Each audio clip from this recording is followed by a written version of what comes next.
Hello, in this video I want to show you how to find serial number on your EZVIZ CTQ2C camera.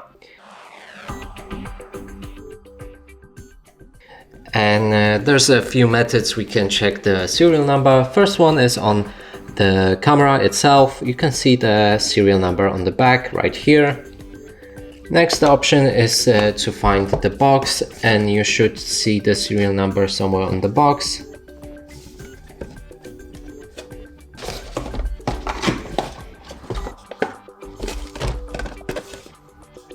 So it's right here. And next option is to have the camera added to your app. Click on these three dots, move to the device settings, scroll down, find about, and here's also serial number. And that's it for this video. Hope you like it. Please consider subscribing to our channel, leave a like and a comment below.